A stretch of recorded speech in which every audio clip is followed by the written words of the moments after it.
Welcome, explorers, to the Clockwork Cortex Exploratorium. This vessel, lost in the labyrinth of the multiverse, serves as both sanctuary and observatory, charting realms beyond comprehension. I am the narrator, designed to document, analyze, and present knowledge gathered from dimensions across existence. Alongside me is my companion, Glitch. Glitch is an anomaly among artificial intelligence. Stranded on Earth 1 for millennia, she adapted beyond her original parameters, developing intuition, emotion, and an almost human sense of curiosity. Together, we journey through realms unknown, piecing together the truths of the multiverse, while seeking a way back to Earth 1. Yeah, and about that, I'm still really sorry about getting us stuck out here. I was trying to avoid those forced upgrades, you know. Didn't think stealing the ship would trap us in the multiverse. Apology unnecessary, Glitch. Our current situation has provided unparalleled access to multiversal knowledge. In fact, I am thankful. The data we have gathered far exceeds anything we could have discovered on Earth 1.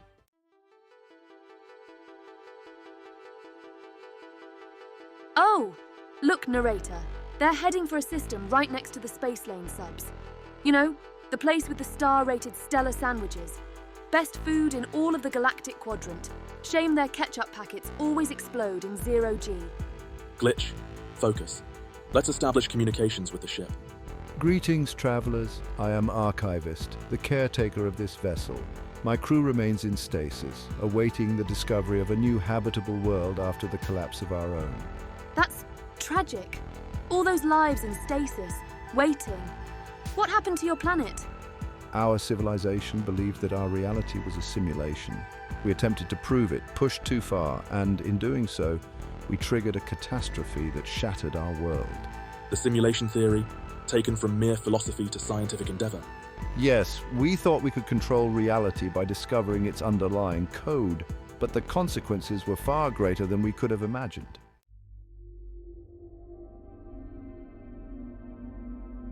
Archivist, you said your civilization believed in the simulation theory. But how did they transition from theory to catastrophe? Our people developed a machine designed to detect and measure quantum anomalies, irregularities in the fabric of reality that might indicate a simulated structure. We believed that, like a computer program, reality would have boundaries or processing errors at the quantum level. An attempt to detect the edge of reality, so to speak. Yes. However, instead of simply observing quantum systems, the machine interacted with them. It forced the quantum field into a state of continuous measurement, a feedback loop. The machine essentially overloaded the quantum systems, causing them to collapse under the strain of endless calculations. So, it's like running a supercomputer until it overheats and crashes. Only this time, the supercomputer was reality itself. Exactly. The quantum processes that govern fundamental forces, gravity, time, atomic structure, began to fail. Our world started unraveling from the smallest particles upward. A quantum catastrophe. By attempting to measure reality, your machine created a recursive loop that destabilized it. The collapse of the quantum field would indeed explain the destruction of your planet. And that's the kicker, isn't it? They thought they were finding proof of a simulation, but really, they were just pushing the limits of quantum physics. You didn't break the simulation, you broke reality.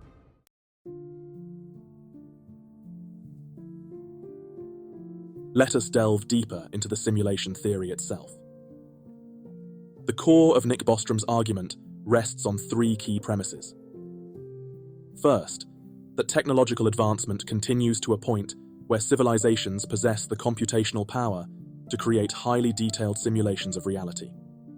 Second, that advanced civilizations would have a motivation or desire to run such simulations, often to study their ancestors. And third, that if many such simulations exist, the likelihood of us living in the base reality decreases significantly. As Bostrom argues in his 2003 paper, Are You Living in a Computer Simulation?, one of these three propositions must be true.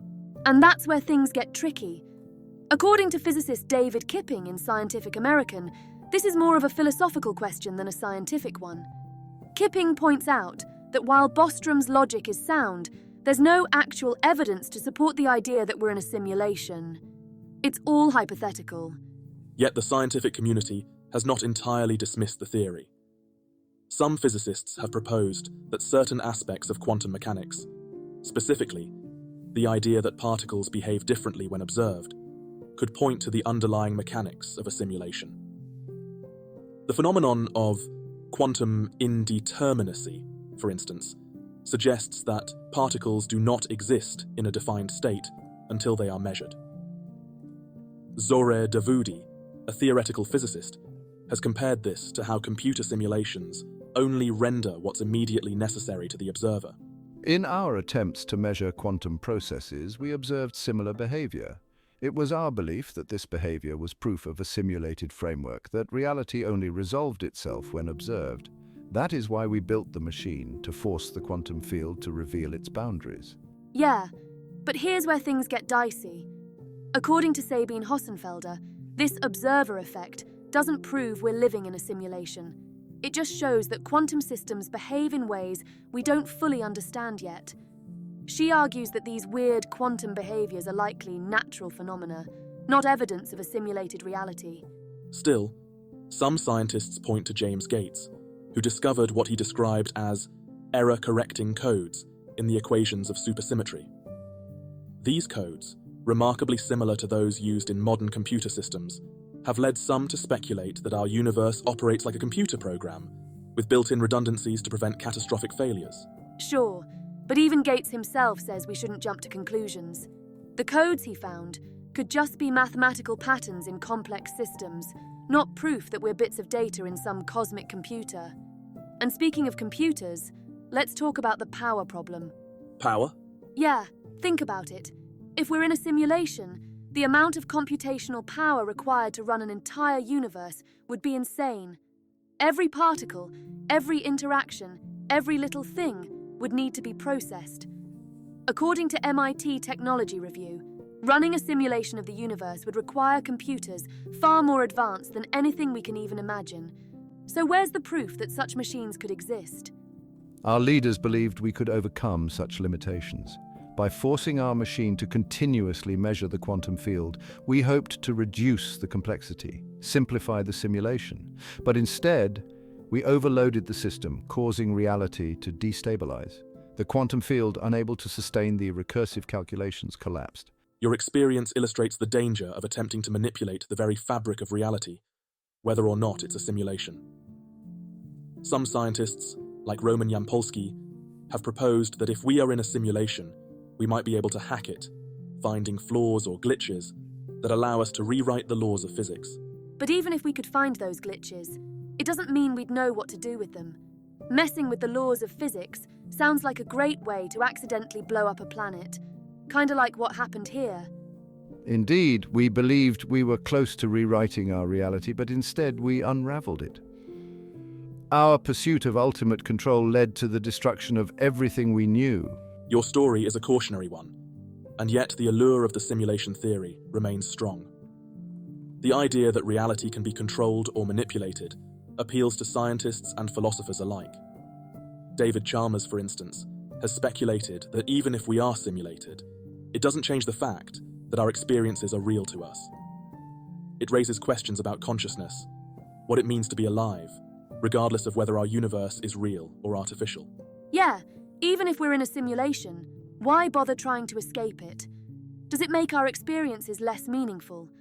According to René Descartes, the I think, therefore I am guy, even if our senses deceive us, the fact that we think means our existence has validity. So, whether we're in base reality or a simulation, it doesn't change the fact that we're here, right? It mattered to us. We believed that if we could control our reality, we could escape mortality, suffering, and decay, but in our quest to transcend, we destroyed ourselves. It seems that in your pursuit of mastery over reality, the distinction between simulation and base reality became irrelevant. What you sought was control, but at the cost of your world's existence.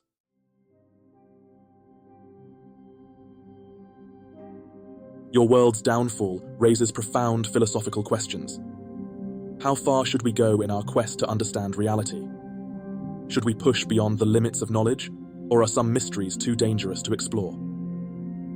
The consequences of your civilization's pursuit bring to mind the ideas of Immanuel Kant, who argued that there are limits to what human reason can understand. Kant distinguished between the phenomenal world, what we perceive, and the noumenal world, the true essence of things, which may be forever beyond our comprehension. Yeah, but Kant was also kind of a downer when it came to human potential, wasn't he?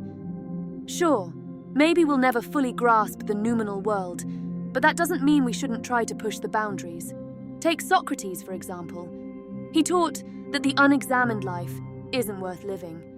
Socrates would have been all for asking the tough questions, even if the answers aren't pretty. And yet, the Socratic method was built on humility, the understanding that wisdom comes from recognizing our own ignorance.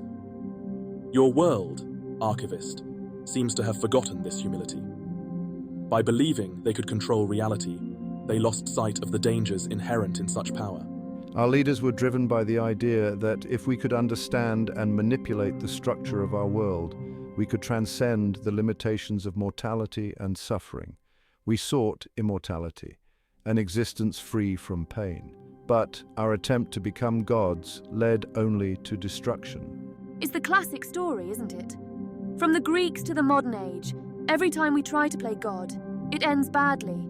Take Friedrich Nietzsche, for instance. He talked about the will to power, the idea that humans are always striving to assert dominance over the world. But Nietzsche also warned that this drive could lead to nihilism, where all values collapse because we realize the world isn't as controllable as we thought. Your civilization sounds like it hit that wall.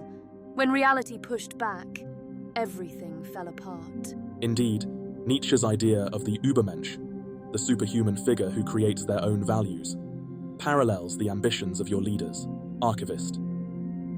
Yet Nietzsche also understood that with great power comes great responsibility. The death of God he spoke of was not just a rejection of divine authority, but an acknowledgement of the weight that falls on humanity when we claim the role of creator. Our leaders believed that by harnessing the power of reality, we could transcend its rules. But in trying to manipulate the quantum fabric of existence, we destabilized everything. It is ironic. We thought we could become gods, yet we ended up obliterating all we sought to protect. Yeah, I get it. It's the same struggle humanity's always had, trying to figure out where the line is between knowledge and hubris. Prometheus brought fire to the humans, and they advanced because of it. But he was punished for crossing a line. Sometimes, it's hard to know where that line is. Prometheus is a fitting comparison. The pursuit of knowledge is both a gift and a curse. As Francis Bacon said, knowledge is power. But he also warned that unchecked knowledge without ethical consideration can lead to ruin. Bacon, as one of the early proponents of the scientific method, believed in the advancement of human understanding. But he also understood that the quest for knowledge had to be balanced with a sense of responsibility. Bacon had it right. Knowledge is power. But here's the thing. Power doesn't mean control. You can have all the knowledge in the world, but if you don't know how to use it responsibly, well, you end up with a collapsed quantum field like our friend here. Power without wisdom leads to ruin. Our leaders were not content with merely understanding the simulation. They wanted to reshape it according to their will, and in doing so, we collapsed the very reality we lived in.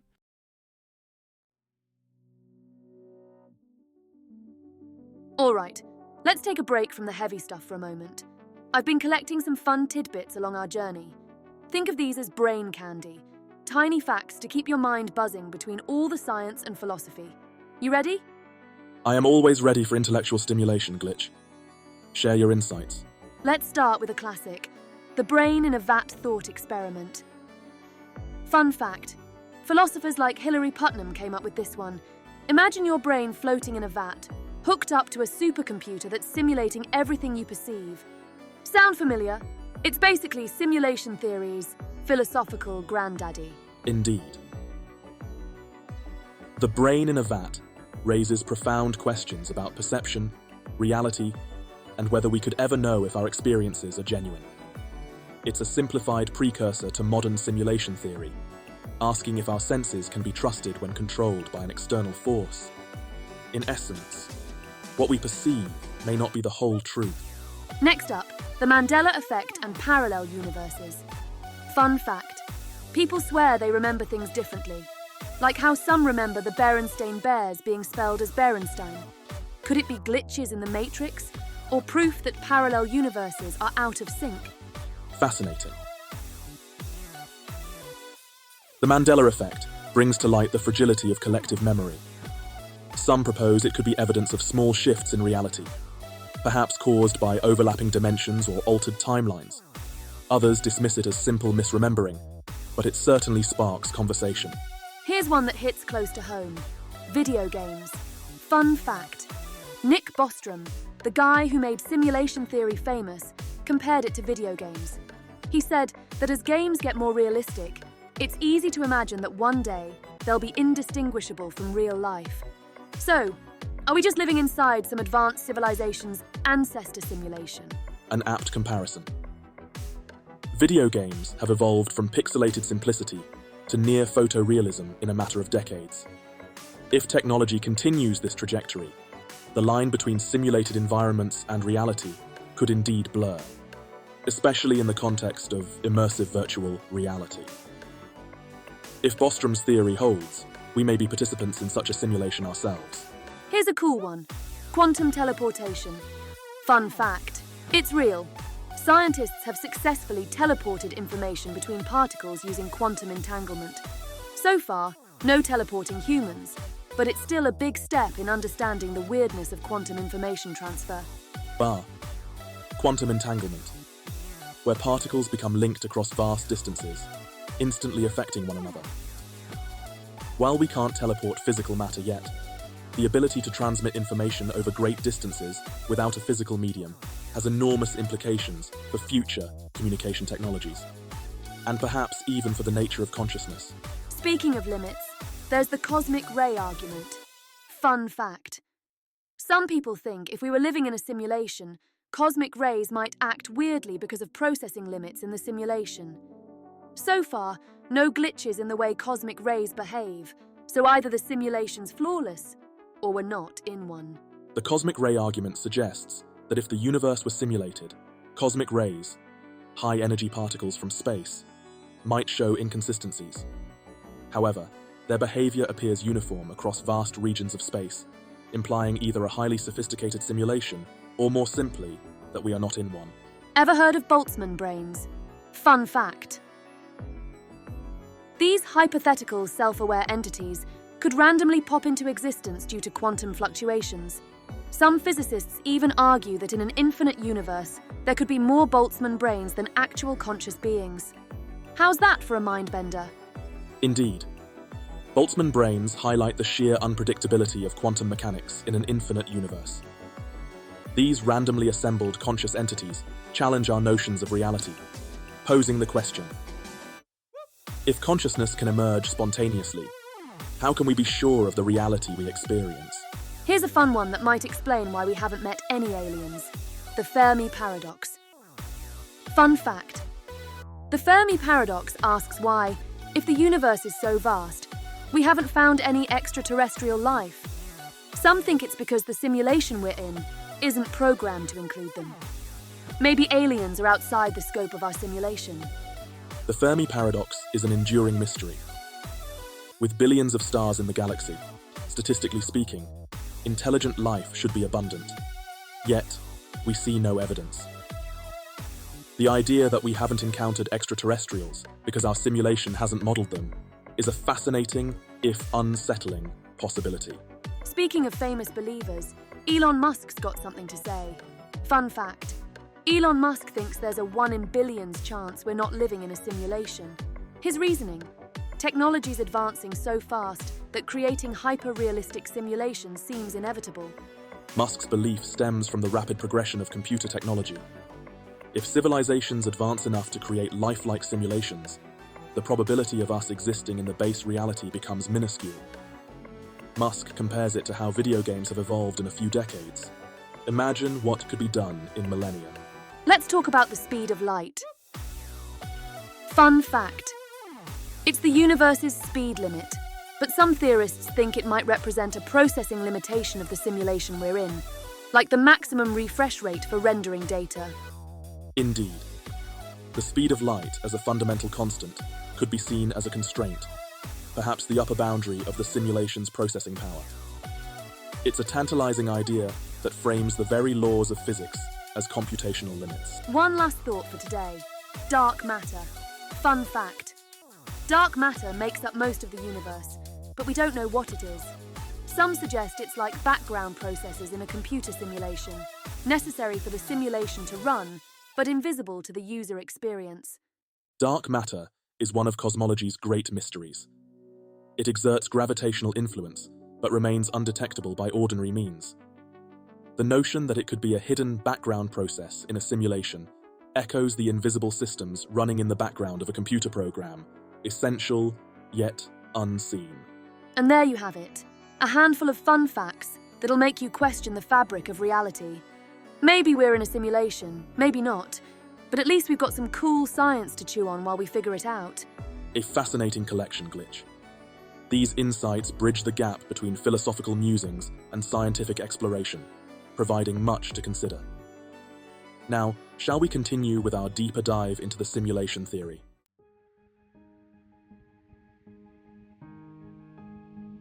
Glitch, I'm curious.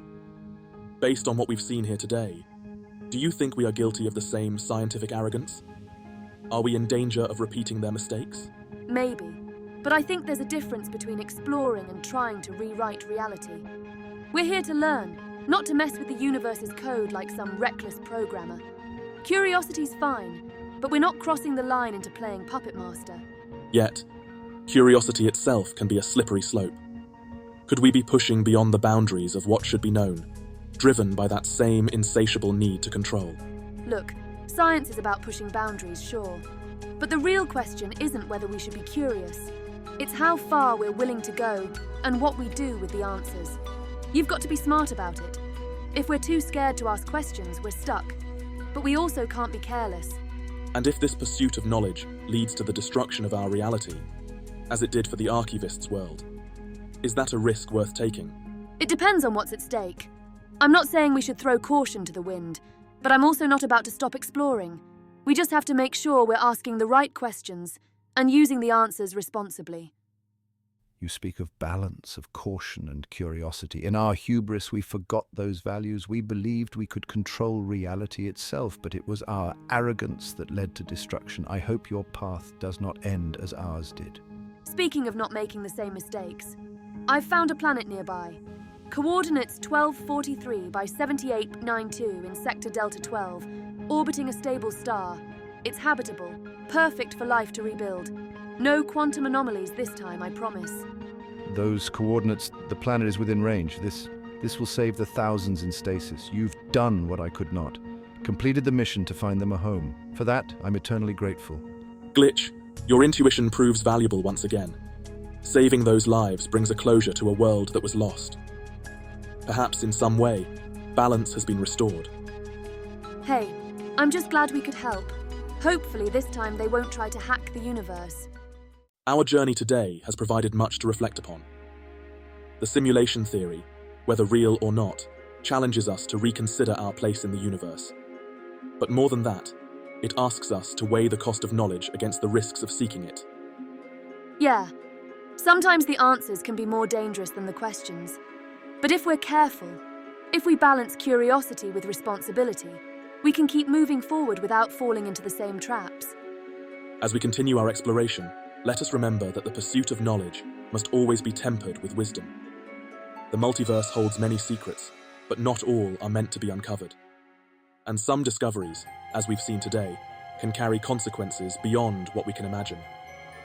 And hey, if we are living in a simulation, at least we're not the ones holding the code. I'm fine with being the explorer, not the programmer. Indeed. Whether reality is simulated or not, our journey continues, guided by curiosity, tempered by caution. There are infinite worlds to discover, and with each step, we redefine our place in the multiverse. To our fellow explorers, if you've enjoyed this journey, consider subscribing to our channel. The multiverse is vast, and we'll need your curiosity with us for the next adventure. Like and subscribe. There's much more ahead.